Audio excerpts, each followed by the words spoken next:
Chapter 811, The Picture in the Catacombs. After passing through the door opening and going underground, there wasn't a sliver of natural light in front of Klein and Alger. The ceiling was intact, preventing any crimson moonlight from seeping in after penetrating the mist. Alger raised the lantern in his hand, lighting up the area up ahead with a limited dim yellow glow.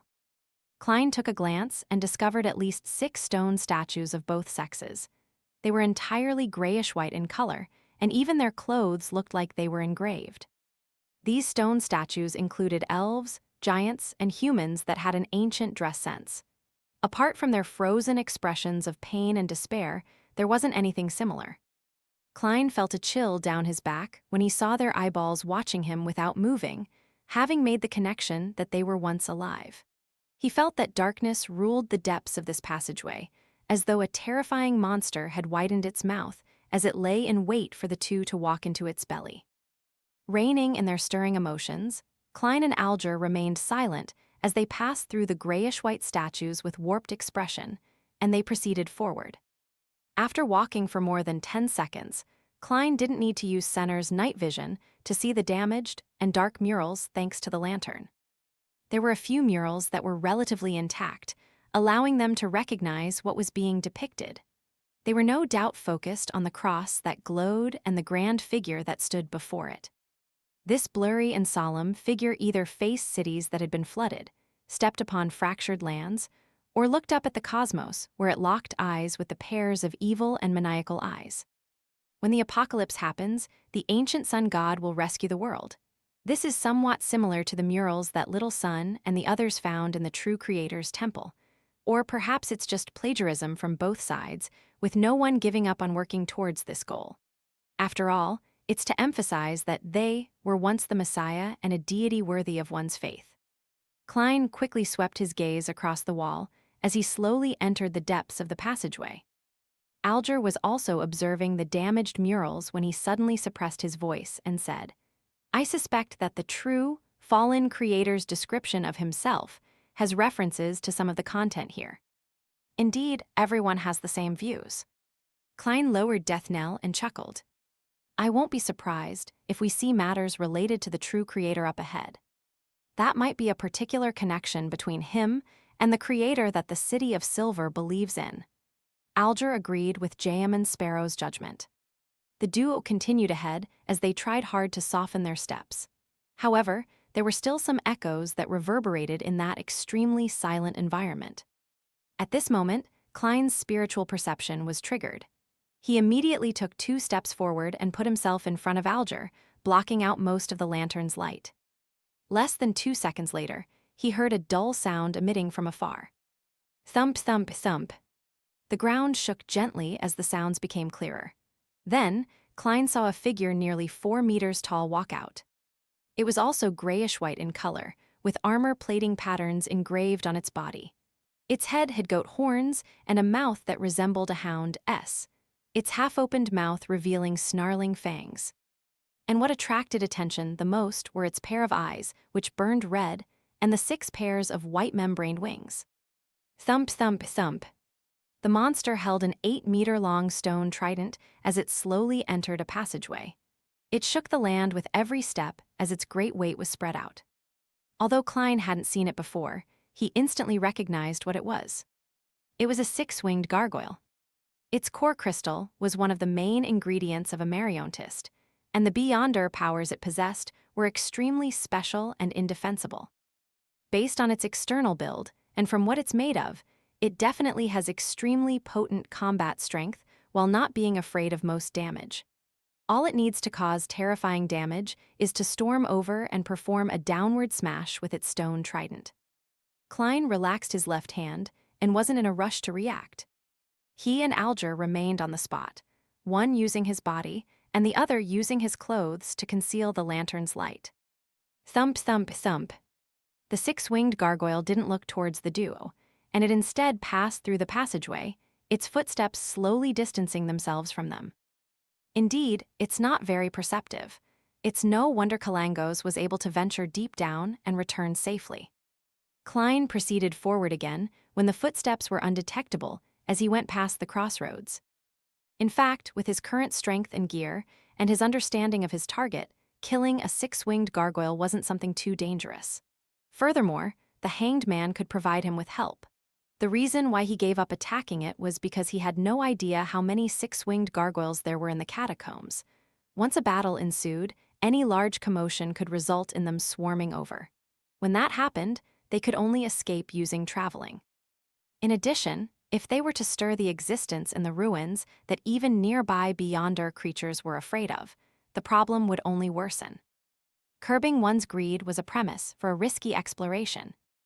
Alger was also rather pleased at the crazy adventurer's calm and rational actions. His suspicion was that Jayaman Sparrow was under the orders of Mr. Fool, thus resisting his urge to attack the six-winged gargoyle. The calmer he appears, the crazier he will be when he encounters his true target. As this thought flashed in Alger's mind, he followed Jayaman Sparrow straight down the crossroads. The murals on both sides remained damaged, and they were still describing the greatness and holiness of the ancient sun god. Finally, Klein and Alger arrived at the ends of the passageway. Here, there was an 8-meter-tall stone double door. It depicted various symbols of death, sleep, end, new birth, and beginnings. A tomb, Klein turned to say to Alger. Alger nodded and said, it might also be a temple. Clearly, he was also wondering if it was both a temple and tomb. The grayish-white stone door before the door wasn't shut completely. It was cracked open with a tiny gap that allowed a child passage. Alger glanced at the floor and walked over. Putting the lantern down and securing his dagger, he pressed his hands onto one side of the door. He slowly drew a breath as he bent his knees, his arm muscles swelling suddenly. Silently, the gap widened significantly. Klein pricked up his brows when he saw this scene, feeling somewhat astonished because the hanged man's pushing of the door didn't produce any sound at all. He didn't doubt an ocean songster's strength, but he didn't believe that it could prevent the stone door from making contact with the ground. As he moved his gaze down, Klein saw a pool of slightly sticky liquid gathered under the door. He quietly produced a lubricant effect. Mr. Hanged Man is very meticulous. Is this the power of a seafarer or an ocean songster? He probably also used the powers of a windblast to control an air cushion, thus resulting in this door silently opening. Klein roughly figured out the reason. Although he approached the stone door, he wasn't eager to enter it. Through the widened gap, he observed the scene inside. Reflected in the eyes of the wraith was the corner of the room where there was a row of grayish-white stone coffins. It is indeed a catacomb. As for whether it's also a temple, it's an unknown for now. As Klein thought, he took out Leymano's travels with his left hand. On it were Beyonder powers that were suitable to handle matters related to the death domain. Meanwhile, he used a silver dagger to quickly create a wall of spirituality, and sealed the iron cigar case to prevent Azek's copper whistle from causing the dead to rise from their graves. Alger also drew his dagger again, and placed his left palm over it before sliding his palm outwards. Amidst light crackling sounds, the dagger swirled with silver bolts of lightning that snaked outwards. Having made their preparations, Klein, who was acting as the crazy adventurer, Jayaman Sparrow, was first to pass through the door and into the tomb. Of course, Wraith Center had already acted as a scout by circling the tomb before he entered.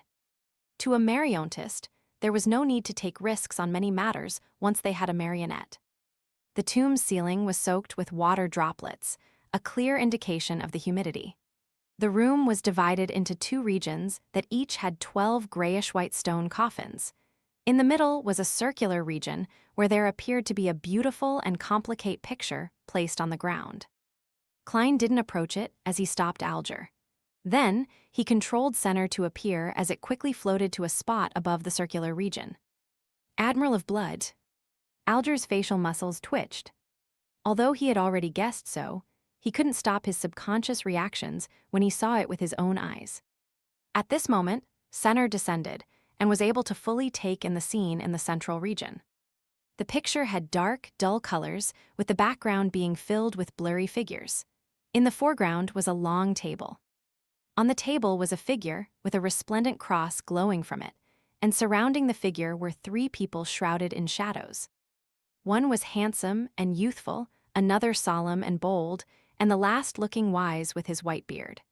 The three pairs of eyes exuded an indescribable sense of evil, just like the actions of their owners. One of them had ripped off the figure's arm, stuffing it into their mouths, and gnawing at it as blood was filling his mouth. Another held up a brain and sucked at its juices, while the last had dug out a beating heart, chewing at it in a ravenous manner. In contrast to them, in the figure's chest was a long and wide crack. Sitting cross-legged in there was a dark and sinister infant who was masticating on the intestines that had fresh blood gushing down. These four entities seemed to sense someone prying into their act as they looked up in unison, as though they were staring at any being that placed their eyes on the picture.